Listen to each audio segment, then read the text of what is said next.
സമകാലിക പ്രസക്തിയുള്ള പ്രമേയങ്ങൾ കേരളോത്സവത്തിലെ മലയാളം നാടക മത്സരത്തെ വേറിട്ടതാക്കി.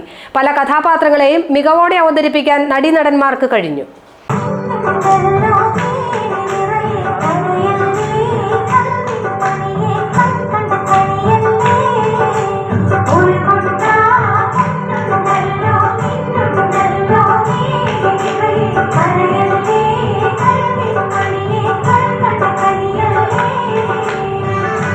സംസ്ഥാന കേരളോത്സവത്തിലെ ആദ്യ ദിവസത്തെ മികച്ച മത്സരങ്ങളിലൊന്നായിരുന്നു മലയാളം നാടക മത്സരം.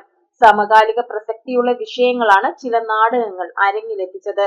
ഒരു കാലത്ത് നാട്ടിൻപുറങ്ങളിൽ സജീവമായിരുന്ന കലാസമിതികൾ അന്യം നിന്നു പോയതിന്റെ വേദനയും അതുവഴി വിവിധ സാമൂഹ്യ പ്രശ്നങ്ങളും പങ്കുവെക്കുന്ന ഭൂപടം മാറ്റിവരയ്ക്കുമ്പോൾ എന്ന നാടകം മികച്ച നിലവാരം പുലർത്തുകയും ഒന്നാം സ്ഥാനം നേടുകയും ചെയ്തു. മലപ്പുറം ജില്ലയുടേതായിരുന്നു ഈ നാടകം.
ആകെ 7 നാടകങ്ങളാണ് മത്സരത്തിനെത്തിയത്.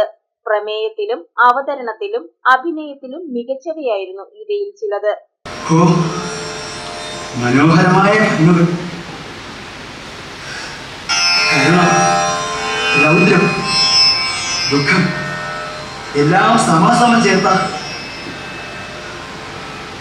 3 ശില്പങ്ങൾ.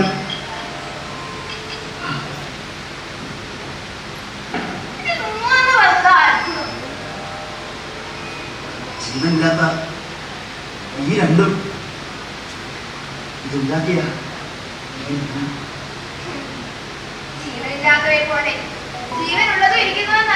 അയ്യോ അല്ല. പ്രൊഫഷണൽ നാടകങ്ങളെ വെല്ലുന്ന പ്രകടനം ചില നാടകങ്ങളിൽ കാണാനായെന്ന് നാടക മത്സരത്തിൽ കാണിയായി എത്തിയ സിനിമാ സംവിധായകൻ റോയി പീച്ചാട്ട് പറഞ്ഞു. ചില നാടകങ്ങൾ ശരാശരി നിലവാരം പോലും പുലർത്തിയില്ലെന്ന പരിഭവവും അദ്ദേഹത്തിനുണ്ട്. നാടകപ്രേമികൾക്ക് വിരുന്നായി മാറുന്നതായിരുന്നു നാടക മത്സരമെന്നും റോയി പീച്ചാട്ട് പറഞ്ഞു. സംസ്ഥാന യുവജന ക്ഷേമ ബോർഡ് സംഘടിപ്പിച്ച ഈ കേരളോത്സവം 2025 ഞാൻ കുറച്ച് നാടകങ്ങൾ, ഏകാംഗ നാടകങ്ങൾ കാണുകയായിരുന്നു. തീർച്ചയായും ചില നാടകങ്ങളൊക്കെ വളരെ നല്ല നിലവാരങ്ങൾ, പ്രൊഫഷണൽ നാടകത്തിനെ പോലെ തന്നെ അല്ലെങ്കിൽ പ്രൊഫഷണൽ നാടകത്തെ വെല്ലുന്ന രീതിയിലുള്ള നിലവാരം പുലർത്തിയ നാടകങ്ങൾ 1-2 എനിക്ക് കാണാൻ കഴിയും. പക്ഷേ നിർഭാഗ്യവശാൽ ചില നാടകങ്ങൾ വളരെ നിലവാരം ഇല്ലാത്തതുണ്ടായിരുന്നു. കാരണം ഇത് എല്ലാം തീർച്ചയായിട്ടും അതിന് പല പല കാരണങ്ങളുണ്ടാവും. പക്ഷേ ഞാൻ ഒരു നാടകം കണ്ടത് എനിക്ക് വളരെയധികം എനിക്കത് ഞാൻ പറഞ്ഞില്ലേ, പ്രോപ്പർട്ടി ഉൾപ്പെടെ അതുപോലെ അതിൻ്റെ കോമ്പോസിഷൻ ഉൾപ്പെടെ എല്ലാം ലൈറ്റിംഗ് ഉൾപ്പെടെ എല്ലാം വളരെ നല്ല നിലവാരം പുലർത്തിയ ഒരു നാടകങ്ങൾ, മികച്ച നാടകങ്ങളുണ്ടായിരുന്നു. കോതമംഗലത്തുകാരെ സംബന്ധിച്ചിടത്തോളം ഇങ്ങനെയുള്ള നാടകങ്ങൾ കാണാനുള്ള അവസരം കോതമംഗലത്ത് യുവജന ക്ഷേമ ബോർഡ് സംഘടിപ്പിച്ചു എന്നതിൽ വളരെയധികം സന്തോഷങ്ങളുണ്ട്. GTV news, Kothamangalam.